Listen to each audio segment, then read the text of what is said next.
സ്വർഗ സങ്കീർത്തനങ്ങൾ പാടി വചന സാക്ഷ്യമേകാൻ ഹൃദയമാം വീണയിൽ മധുര സംഗീതമായി സ്വർഗ സങ്കീർത്തനങ്ങൾ പാടി വചന സാക്ഷ്യമേകാൻ heart of heaven, heart of heaven, heart of heaven, heart of heaven.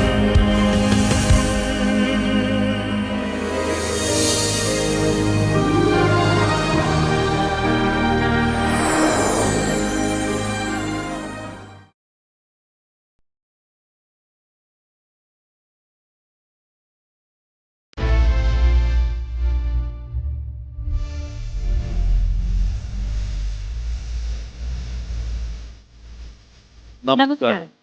Goodness ടിവിയുടെ എല്ലാ പ്രേക്ഷകർക്കും ഹാർട്ട് ഓഫ് ഹെവൻ എന്ന ഈ പ്രോഗ്രാമിലേക്ക് നിറഞ്ഞ സ്വാഗതം. ജീവിതത്തിൽ പ്രലോഭനങ്ങളും തകർച്ചകളും ഒക്കെ ഉണ്ടാവുമ്പോൾ അതിൽ തളർന്നു പോവാതെ ദൈവവിശ്വാസത്തിൽ ആഴപ്പെട്ട് ദൈവസ്നേഹത്തിൽ ആശ്രയിച്ചുകൊണ്ട് മുന്നോട്ട് നീങ്ങാൻ നമുക്ക് ഏവർക്കും ശക്തി ഉണ്ടാവട്ടെ എന്ന് പ്രാർത്ഥിച്ചുകൊണ്ട് നമ്മുടെ ഹാർട്ട് ഓഫ് ഹെവന്റെ ഇന്നത്തെ എപ്പിസോഡ് നമുക്ക് ആരംഭിക്കാം. യോഹന്നാന്റെ സുവിശേഷം 6:63. ശരീരം ഒന്നിനും ഉപകരിക്കുന്നില്ല, ആത്മാവാണ് ജീവൻ നൽകുന്നത്. ഞാൻ നിങ്ങളോട് പറഞ്ഞ വചനം ആത്മാവും ജീവനുമാണ്. നമ്മൾ ഈ ലോകത്തിൽ എന്തെങ്കിലും നേട്ടങ്ങൾക്ക് വേണ്ടി, ലോക സന്തോഷങ്ങൾക്ക് വേണ്ടി മാത്രം ജീവിക്കാതെ നിത്യജീവൻ നൽകുന്ന ദൈവവചനത്തോട് ചേർന്ന് ജീവിക്കുമ്പോഴാണ് യഥാർത്ഥ വിശ്വാസികളായി നാം മാറുന്നത്. ഇങ്ങനെ തൻ്റെ ജീവിതം പൂർണ്ണമായും ക്രിസ്തുവിനെ അറിഞ്ഞു കഴിഞ്ഞപ്പോൾ രൂപാന്തരം പ്രാപിച്ച ഒരു വ്യക്തിത്വത്തെയാണ് ഈ പ്രോഗ്രാമിലൂടെ നാം നിങ്ങളുടെ മുൻപിൽ അവതരിപ്പിക്കുന്നത്. അപ്പൊ രാജയ്യ, നമുക്ക് എന്നത്തെയും പോലെ തന്നെ നല്ലൊരു ദൈവസ്തുതിയോടുകൂടി ആരംഭിക്കാം അല്ലെ? ഉറപ്പായി.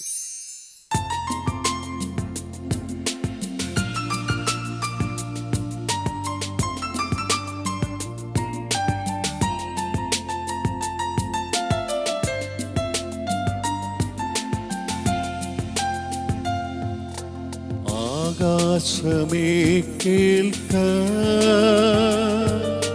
ഭൂമിയെ ചെവി തരിക, ഞാൻ മക്കളെ പോറ്റി വളർത്തി,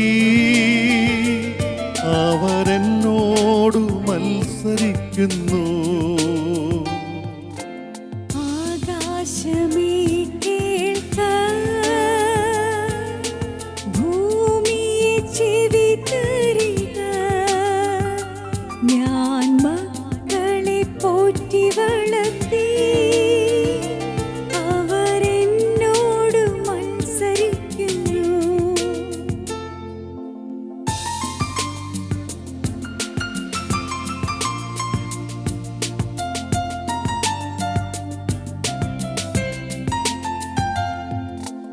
അകൃത്യഭാരം ചുമക്കും ജനം,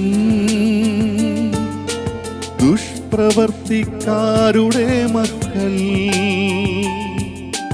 വഷളായി നടക്കുന്നവർ ദൈവമാരെന്നറിയുന്നില്ല. അകൃത്യഭാരം ചുമക്കും ജനം, ദുഷ്പ്രവർത്തിക്കാരുടെ മക്കൾ, വഷളായി നടക്കുന്നവർ ദൈവമാരെന്നറിയുന്നില്ല. ആകാശമേ കേൾക്ക, ഭൂമിയെ ചെവി തരിക, ഞാൻ മക്കളെ പോറ്റി വളർത്തി, അവരെന്നോടു മത്സരിക്കുന്നു. ആകാശമേ കേൾക്ക, ഭൂമിയെ ചെവി തരിക, ഞാൻ മക്കളെ പോറ്റി വളർത്തി, അവരെന്നോടു മത്സരിക്കുന്നു. അവരെന്നോടു മത്സരിക്കുന്നു. അവരെന്നോടു മത്സരിക്കുന്നു.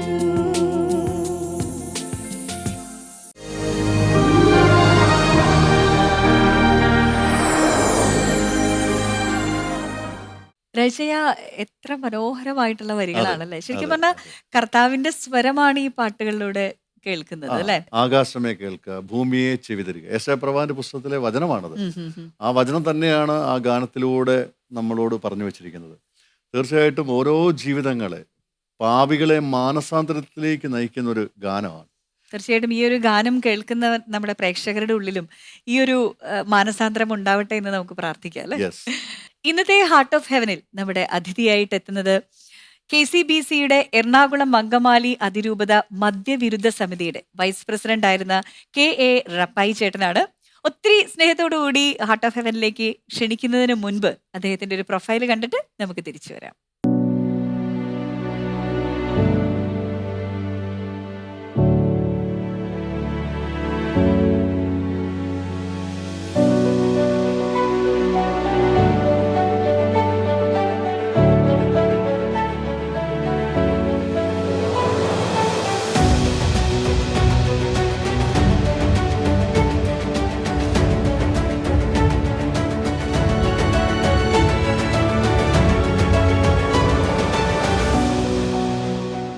ഹാർട്ട് ഓഫ് ഹെവന്റെ ഈ വേദിയിലേക്ക് ഒരുപാട് സ്നേഹത്തോടു കൂടി സ്വാഗതം ചെയ്യാം റപ്പായി ചേട്ടനെ.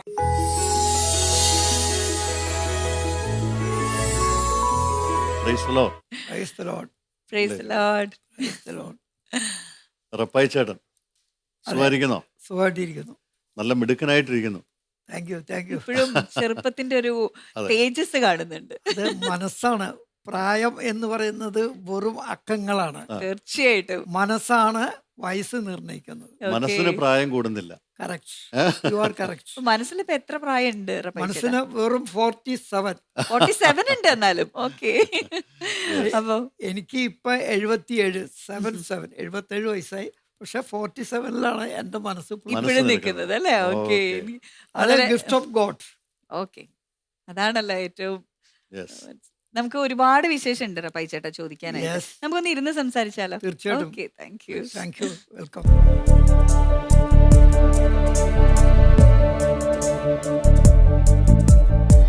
ഒരിക്കൽ കൂടി ഹാർട്ട് ഓഫ് ഹെവനിലേക്ക് സ്വാഗതം. സ്വാഗതം. Thank you.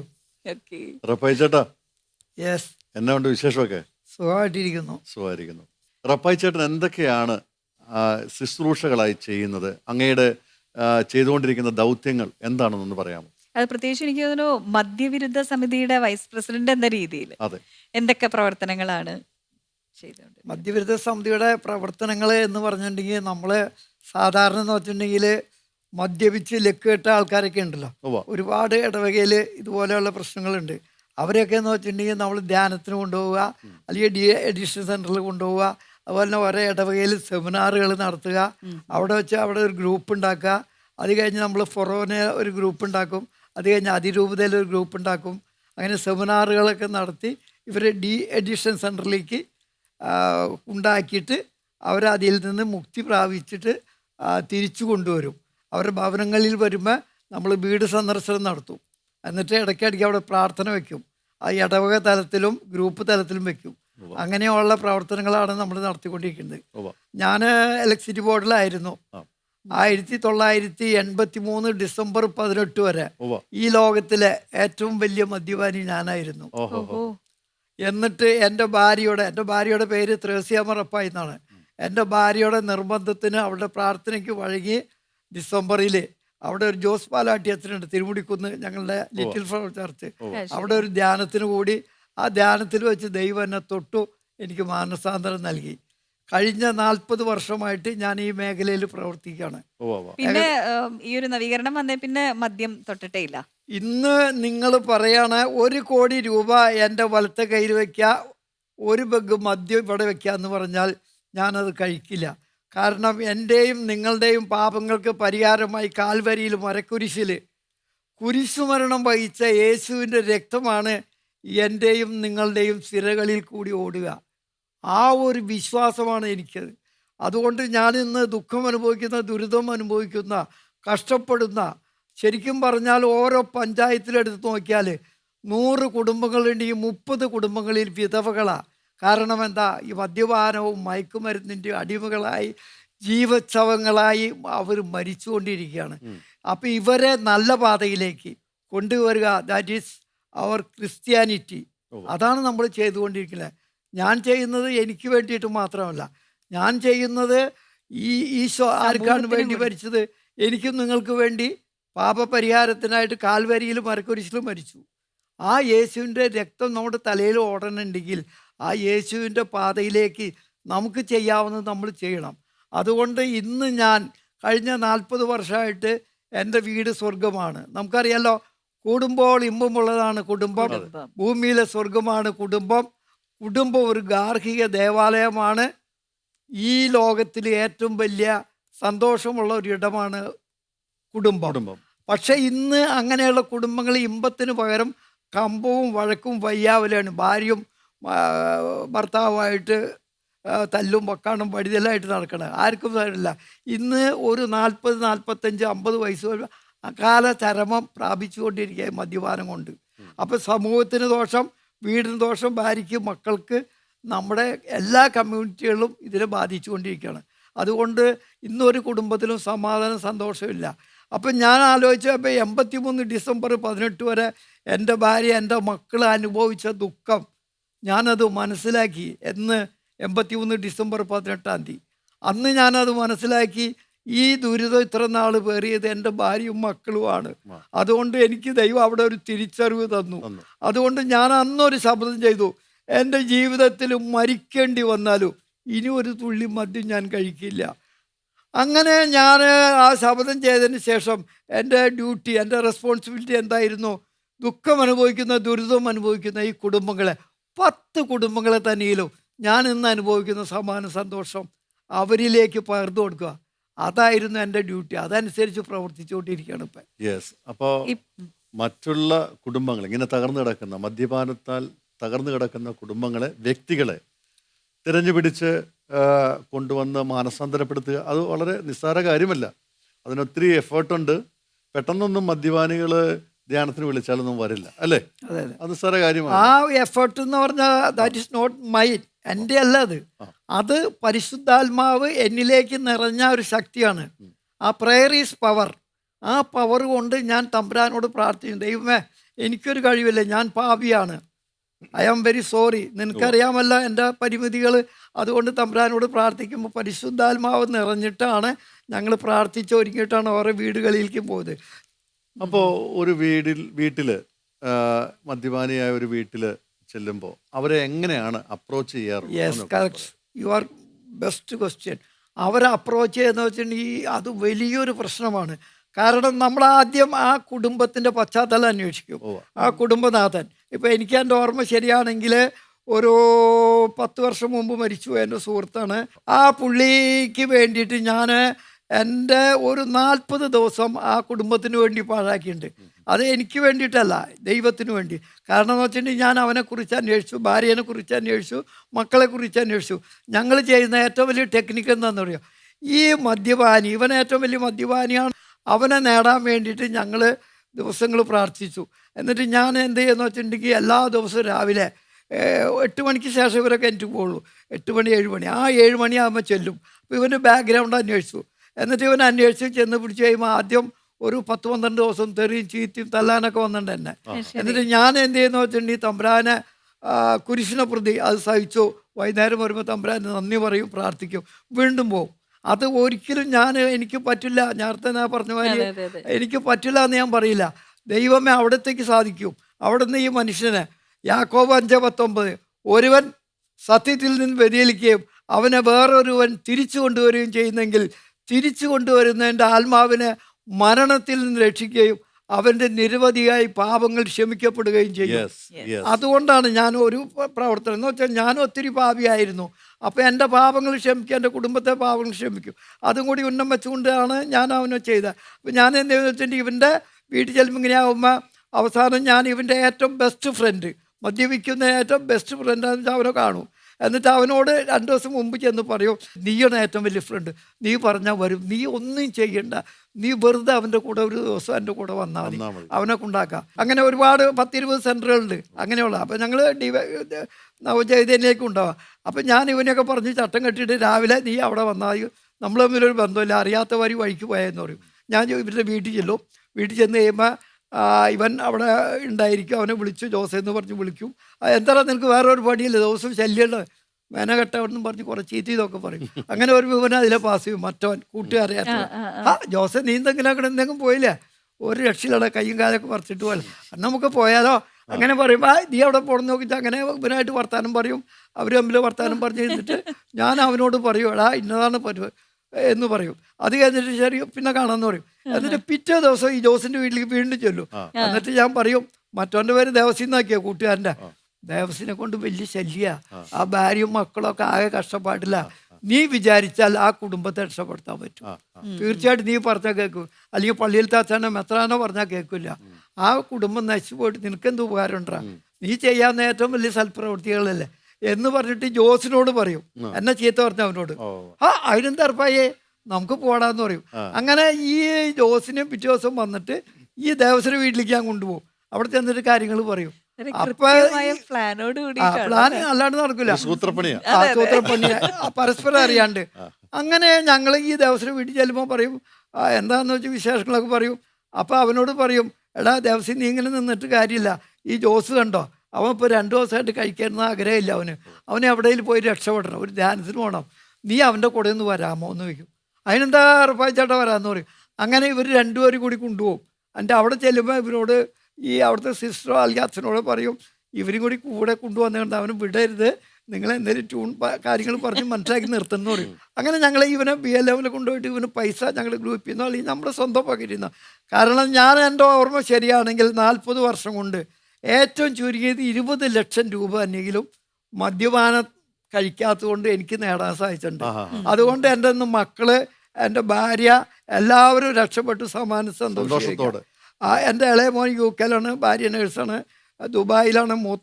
മൂത്ത മോള് ദുബായിലാണ്. ഇവർക്കൊക്കെ ഒന്നും മദ്യപാനത്തിന് ഒരു താല്പര്യമില്ല. നമ്മൾ റോൾ മോഡലായതുകൊണ്ട് മുഴുവനും പക്കയല്ല ഇപ്പോഴും, എങ്കിലും റോൾ മോഡലായതുകൊണ്ട് അവർക്കൊക്കെ അതിന് രക്ഷപ്പെടാൻ പറ്റി. എന്നിട്ട് ഞങ്ങളെന്ത് ചെയ്തു ഈ പോക്ക്. അപ്പം ഞാൻ നോക്കുമ്പോൾ ഒരു ദിവസം 10, 500, 200, 300 അന്നത്തെ 300 എന്നൊക്കെ ആലോചിച്ച് നോക്കിയാൽ 83 200 രൂപ ഇലക്ട്രിസിറ്റി ബോർഡിലല്ലേ ജോലി. എവിടെ ചെന്നാലും സാറേ ഒരു ബെഗ്ഗടി, അന്ന് ബെഗ്ഗല്ല ചാരായ അടിക്കുന്നു പറയും. ഇവര് 10 രൂപ തരില്ല, അല്ലെങ്കിൽ ഒരു ഗ്ലാസ് ചായ പഠിച്ചു തരില്ല, ആ മദ്യം തരും. അങ്ങനെയാണ് ഇതിന് അഡിക്റ്റ് ആയത്. കാരണം മദ്യപാനത്തിന് അഡിക്റ്റായ ഞാൻ പറയാലോ, നമ്മൾ എത്ര വലിയ കോടീശ്വരനായാലും നമ്മുടെ ഈ സൊസൈറ്റിയിൽ എത്ര വലിയവനായാലും അവൻ്റെ ഭാര്യയ്ക്ക് അവനോട് ഒരു വില ഉണ്ടാവില്ല. ഒരു 500 പവൻ്റെ ആഭരണം ഭാര്യയ്ക്ക് മേടിച്ചു കൊടുത്താൽ ആ ബീഡിയുടെ അല്ലെങ്കിൽ സിഗരറ്റിൻ്റെ മണം, മദ്യത്തിൻ്റെ മണം ഭാര്യയ്ക്ക് ഇഷ്ടമല്ല. അതൊരു ഭർത്താക്കന്മാർ അല്ലെങ്കിൽ ഭാര്യമാർ തുറന്നു പറയില്ല, രഹസ്യമായിട്ട് ചോദിച്ചു ഇവർ തുറന്നു പറയും. അങ്ങനെ ഇവനെ അവിടെ കൊണ്ടാക്കും. അവിടെ കൊണ്ടാക്കിയിട്ട് ജോസിനെ അവിടെ ആൽപ്പിച്ച് ആ പൈസ കൊടുക്കും. എന്നിട്ട് ഇവനോട് പറയും എടാ ഇത് ഏതായാലും വന്നു പോയില്ല. അപ്പോൾ സിസ്റ്റർ വരും. സിസ്റ്റർ പറയും കൂടെ നിൽക്കേണ്ട ആരാ? അപ്പം ഞാൻ പറയും ആരുമില്ല സിസ്റ്റർ, വീട്ടിൽ നിന്ന് വരാൻ ആരുമില്ല, ഭാര്യയൊക്കെ വരുമോ? അങ്ങനെ ലാസ്റ്റ് പറഞ്ഞു പിടിച്ച് വരുമ്പോൾ എന്ത് ചെയ്യും, എടാ നീ ദിവസം ഒരു ഇത് ചെയ്യും, ഇന്നത്തെ ഒരു ദിവസം നീ നിൽക്ക്, നാളെ ഞാൻ വരാം, അല്ലെങ്കിൽ ഭാര്യേനെ കൊണ്ടുവരാമെന്ന് പറഞ്ഞ് അവനവിടെ നിർത്തും. അങ്ങനെ പിറ്റേ ദിവസം ഞാൻ തന്നെ വീണ്ടും ചെല്ലും. ചെന്ന് കഴിയുമ്പോൾ ഒരു ദിവസം നിന്ന് കഴിയുമ്പോൾ ചെറിയ മൈന്യൂട്ടായിട്ട് അവനൊരു ചെറിയ മാറ്റം വരും. അങ്ങനെ 2-3 ദിവസം കൊണ്ട് എടാ ഇന്നത്തെ കൊണ്ട് നിൽക്കടാ, ഭാര്യ പണിക്ക് പോയി കടാ, അതിന് കഞ്ഞി കുടിക്കാൻ കാശില്ല നിനക്കറിയില്ലെന്ന് പറഞ്ഞ് നിർത്തി ഒരാഴ്ച അവനും നിർത്തും. അങ്ങനെ 2 പേരും കൂടി ധ്യാനം കൂടി വരും. പിന്നെ പള്ളിയിൽ വരും. അച്ഛനായിട്ടും ഞങ്ങൾ ഗ്രൂപ്പായിട്ട് പ്രാർത്ഥിച്ച് എല്ലാ ആഴ്ചയിലും പ്രാർത്ഥന, പിന്നെ വീട്ടിൽ പ്രാർത്ഥന, പിന്നെ സമൂഹത്തിലൊക്കെ അവനെ കാണുമ്പോൾ ആരാ പോണത് ജോസോ, ആരാ പോണത് ദേവസ്യോ, മുടുക്കാൻ കൺഗ്രാറ്റ്സ് എന്ന് പറഞ്ഞ് ഇവനെ പ്രോത്സാഹിപ്പിച്ച് പള്ളിയിലും ഇങ്ങനെയായിട്ട് കൊണ്ടു നടന്ന് ഇങ്ങനെ രക്ഷപ്പെടുത്തിയെടുക്കും. മാസത്തിൽ എല്ലാ ആഴ്ചയിൽ അല്ലെങ്കിൽ 2 ആഴ്ച കൂടുമ്പോൾ അവിടെ പോകണം, നവചൈതന്യയിൽ പോവും. അവിടുത്തെ ധ്യാനം ഉണ്ടാവും, കൗൺസിലിംഗ് ഉണ്ടാവും. അങ്ങനെയായിട്ട് ഞങ്ങൾ ഇവരെ 2 പേരെ കൊണ്ടും ആ നാട്ടിലെ പ്രമുഖനെ അടുത്ത പ്രാവശ്യം അവരെ കൊണ്ട് പിടിപ്പിക്കും.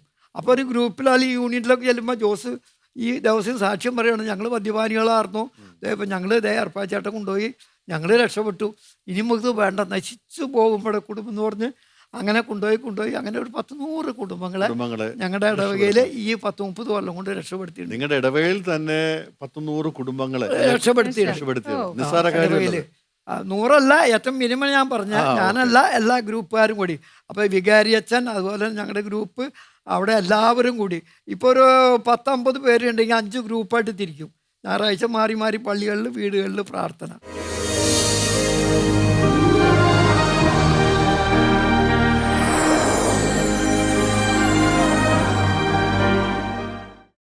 റഫായി ചേട്ടാ, ഇപ്പൊ നമ്മുടെ ഈ ഒരു കുടിയന്മാരുടെ കാര്യങ്ങൾ പറഞ്ഞു, അവരുടെ എന്താ പറയുക, ഒരു കുടുംബം തന്നെ നശിച്ചു പോകുന്ന ഒരു അവസ്ഥകളൊക്കെ നമ്മൾ ഒരുപാട് കണ്ടിട്ടുണ്ട്.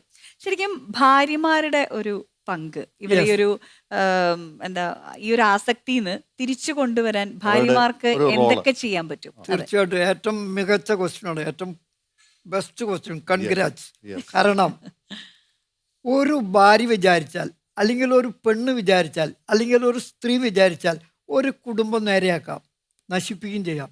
ഞാനിന്ന് ജീവിച്ചിരിക്കുന്നതിൻ്റെ രഹസ്യം അതാണ്. എൻ്റെ ഭാര്യ അത് എന്താണെന്നറിയോ? ഞാൻ ഇലക്ട്രിസിറ്റി ബോർഡിൽ നിന്ന് വൈകുന്നേരം ആകുമ്പോൾ ചെല്ലുമ്പോൾ വെള്ളമടിച്ച് 4 കാലും വെച്ചല്ല. സാധാരണ ഭാര്യമാർ എന്തായിരിക്കും, ഈ പറഞ്ഞ മാഡം ആയാൽ തന്നെയും അയാൾ വരണ കാണുമ്പോൾ അവിടുന്ന് മാറും. അതെ. പിള്ളേരൊക്കെ ഏതെങ്കിലും കട്ടിൻ്റെ അടിയിൽ കയറി ഒളിക്കും. ഒളിക്കും. കാരണം വരുമ്പോൾ ചീത്ത കേൾക്കുന്നറിയാം. പിന്നെ വെള്ളം അടിച്ചിട്ട് വന്നെ ആകെ പ്രശ്നമാവുമെന്നറിയാം. ഭാര്യ എന്ത് ചോദിച്ചാലും ഭാര്യനെ ചീത്ത പറയും, ചിലപ്പോൾ തല്ലുമെന്നറിയാം. ഞാൻ തല്ലിയിട്ടില്ല, എങ്കിലും അതാണ് ആ ഇത്. അങ്ങനെയുള്ള അവസരത്തിൽ എൻ്റെ ഭാര്യ എന്ന് വെച്ചിട്ടുണ്ടെങ്കിൽ എനിക്ക് തന്ന സ്നേഹം, എത്ര വെള്ളം അടിച്ചു തന്നാലും അവർ ചെല്ലുമ്പോൾ എൻ്റെ കയ്യിൽ എന്തെങ്കിലുമൊക്കെ ഉണ്ടാവും. പിള്ളേർക്കൊക്കെ എത്ര വെള്ളം, അതാണ് ഒരു രഹസ്യം. എത്ര വെള്ളടിക്കാരനായാലും ഭാര്യയ്ക്കൊന്നും കൊടുത്തില്ലോ, മക്കൾക്ക് ഒരു ഉണ്ടമ്പോരിയോ ഒരു പരിപ്പോടിയോ എന്തെങ്കിലും കയ്യിലുണ്ടായിരിക്കും. എത്ര വെള്ളം അടിക്കാനും പിള്ളേർക്ക് കൊടുക്കാൻ വേണ്ടിയിട്ട് ഓ. അത് ഉണ്ടായിരിക്കും. അപ്പോൾ ചെല്ലുമ്പോൾ എന്ത് ചെയ്യുന്നു വെച്ചാൽ, എൻ്റെ കയ്യിൽ അന്നൊക്കെ സഞ്ചിയാണ്, ഇന്നത്തെ ബാഗും കാര്യമുള്ള 83 84 കാലം. അതേ സഞ്ചി പോയി എൻ്റെ കയ്യിൽ നിന്ന് മേടിക്കും. എന്താ ചേട്ടാ ക്ഷീണിച്ചല്ലോ, എന്ന് എന്ത് പറ്റിയെന്ന്, വർക്ക് കൂടുതലാണോ? ഓ പോസ്റ്റിലൊക്കെ ഇന്ന് ഒരുപാട് കയറിയല്ലേ, കഷ്ടപ്പെട്ടല്ലോ. ഇത് കേൾക്കുമ്പോൾ തന്നെയല്ലേ പകുതി മദ്യം ഇറങ്ങി എൻ്റെ. ഇറങ്ങിപ്പോ ഓ എന്ത് സാര ചീത്തയല്ലേ പറയാ. അങ്ങനെ ഓരോ കാര്യങ്ങളും ഓരോ ദിവസങ്ങളും ചെയ്തിട്ട് എന്നെ അംഗീകരിക്കുക. സ്നേഹം ഒരു ഭർത്താവിനെ അല്ലെങ്കിൽ ഒരു പുരുഷനെ നേടണമെങ്കിൽ ആ ഭാര്യ ആത്മാർത്ഥമായിട്ട് ഉള്ളിൻ്റെ ഉള്ളിൽ 100% അവനെ സ്നേഹിച്ചാൽ, എത്ര മദ്യപാനിക, എത്ര കൊടും ലഹരി ഉപേക്ഷിക്കുന്ന ആൾ, എത്ര കൊടും പാപി, ഞാൻ പച്ചയായിട്ട് പറയണേ, വ്യഭിചാരി ആയാൽ പോലും അവനെ തീർച്ചയായിട്ടും തിരിച്ചു തിരിച്ചു കൊണ്ടുവരാൻ കൊണ്ടുപോകാൻ സാധിക്കും. റഫായി ചേട്ടന്റെ വാക്കുകള്, റഫായി ചേട്ടൻ പറയുമ്പോൾ ആ ഒരു ഊർജം നമുക്ക് മനസ്സിലാക്കാൻ പറ്റുന്നുണ്ട്. ഈ 77ാമത്തെ വയസ്സിൽ പോലും അതെ. അത് വെറും മക്കമാണെന്ന് തന്നെ റഫായി ചേട്ടൻ പറയുമ്പോൾ അത് വളരെ സത്യമായിട്ട് തന്നെ റഫായി ചേട്ടന്റെ പ്രവൃത്തികളിലൂടെ, ആ വാക്കുകളിലൂടെ ഞങ്ങൾക്ക് തിരിച്ചറിയാൻ പറ്റുന്നുണ്ട്. ശരിക്കും എന്താ പറയാ, റഫായി ചേട്ടൻ പറഞ്ഞ പോലെ ഒരു തെറ്റിന്റെ വഴിയിൽ നിൽക്കുന്ന ഒരാളെ തിരിച്ചു കൊണ്ടുവരാൻ അയാളെ നമ്മൾ കുറ്റപ്പെടുത്തുകയോ ഒന്നും ചെയ്തിട്ട് നമുക്ക് കാര്യമില്ല. സ്നേഹത്തോടു കൂടി തന്നെ അവരെ മനസ്താപം കൊണ്ടുവരിക എന്നുള്ളത് തന്നെയാണ് സത്യം, അല്ലേ? അതെ. ഭാര്യമാരും അതുപോലെ മക്കളും സമൂഹത്തിലെ ഓരോരുത്തരും നമ്മുടെയും കൂടി ഉത്തരവാദിത്തമാണ്. മറ്റൊരാൾ കുടിച്ച് അവരുടെ കുടുംബം നശിക്കുന്നത് കണ്ടു നിൽക്കാൻ നമ്മളൊന്നും ആഗ്രഹിക്കുന്നില്ല. അപ്പൊ തീർച്ചയായിട്ടും നമ്മുടെ കണ്ടുകൊണ്ടിരിക്കുന്ന പ്രേക്ഷകരുടെ മനസ്സിലും ഈ ഒരു ചിന്ത ഉണ്ടാവട്ടെ. ഈ എന്താ പറയാ, ഊർജസ്വലമായ ഈ വാക്കുകൾക്ക് ഒരുപാട് നന്ദി റഫായി ചേട്ടാ. ഇനിയും നല്ല എന്താ പറയാ ആരോഗ്യവും ആ ഒരു മനസ്സും ഊർജവും ഒക്കെ റഫായി ചേട്ടൻ ഇനിയും ദൈവം കനിഞ്ഞ് അനുഗ്രഹിച്ച് തരട്ടെ എന്ന് ഞങ്ങളും പ്രാർത്ഥിക്കുകയാണ്. റഫായി ചേട്ടന് ദൈവം നൽകിയ ഈ നല്ല താലന്ത്, താലന്ത്, മനസ്സ്, ദർശനം, കിട്ടിയ നല്ല ബോധ്യങ്ങൾ, ഇവ മുറുകെ പിടിച്ച് വീണ്ടും ഒത്തിരി നാള് നല്ല ആയുസ് പോരാട്ടമാടി അനേക മദ്യപാനികളെ വീണ്ടെടുക്കുവാനും കുടുംബങ്ങളെ രക്ഷിക്കുവാനും റഫായി ചേട്ടന് കഴിയട്ടെ എന്ന് പ്രാർത്ഥിക്കുന്നു, ആശംസിക്കുന്നു. എല്ലാ ദൈവാനുഗ്രഹങ്ങളും നേരുന്നു. Thank you madam, thank U.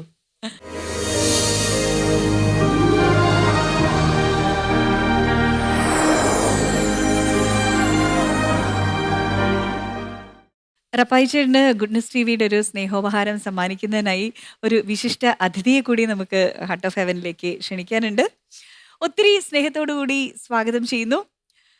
Goodness ടിവിയുടെ ചെയർമാനും മാനേജിംഗ് ഡയറക്ടറുമായ റെവറൻഡ് ഡോക്ടർ അലക്സ് ചാലങ്ങാടി. സ്വാഗതം ചെയ്യാം.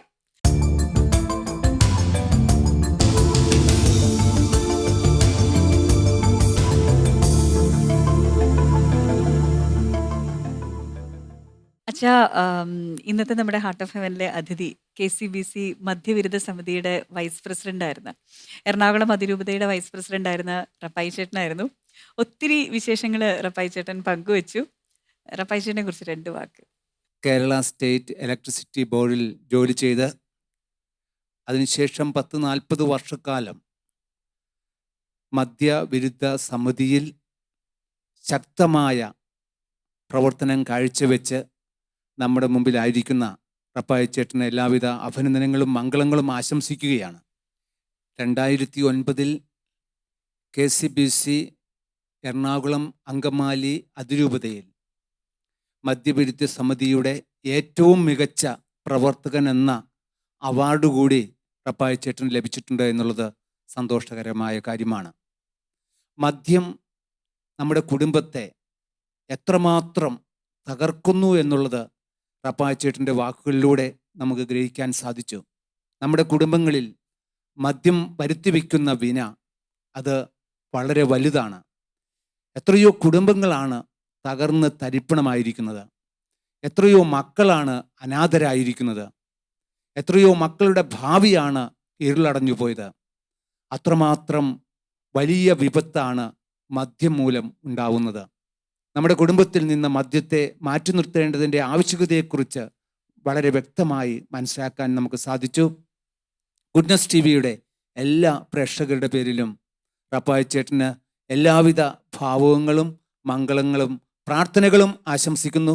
ഇനിയും ഒത്തിരി പ്രവർത്തനങ്ങൾ പ്രത്യേകിച്ച് മദ്യവിരുദ്ധ സമിതിയിൽ ചേർന്നുകൊണ്ട് പ്രവർത്തിക്കുവാൻ കർത്താവായ ഈശോ ശക്തി നൽകട്ടെ, ആരോഗ്യം നൽകട്ടെ എന്ന് പ്രാർത്ഥിക്കുന്നു. ദൈവം അനുഗ്രഹിക്കട്ടെ. അച്ഛാ, താങ്ക് യു.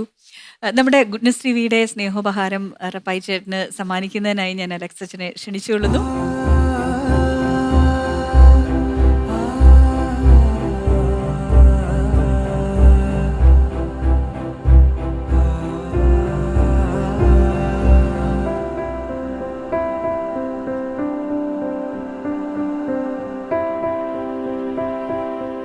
എവിടെയാണോ നിങ്ങളുടെ നിക്ഷേപം അവിടെയായിരിക്കും നമ്മുടെ മനസ്സ് എന്നാണല്ലോ പറയുന്നത്. തീർച്ചയായും നശ്വരമായ ഈ ലോകത്തിൽ നിക്ഷേപം കൂട്ടുന്നവരാകാതെ സ്വർഗത്തിൽ നിക്ഷേപം കൂട്ടുന്നവരാകാൻ നമുക്ക് എല്ലാവർക്കും ശ്രമിക്കാം. അതായിരിക്കട്ടെ നമ്മുടെ ഇന്നത്തെ പ്രാർത്ഥന. ഇന്നത്തെ നമ്മുടെ ഹാർട്ട് ഓഫ് ഹെവൻ ഇവിടെ അവസാനിക്കുന്നു. അടുത്ത ആഴ്ച ഇതേ ദിവസം ഇതേ സമയം നമുക്ക് വീണ്ടും കണ്ടുമുട്ടാം. അതുവരേക്കും നന്ദി, നമസ്കാരം.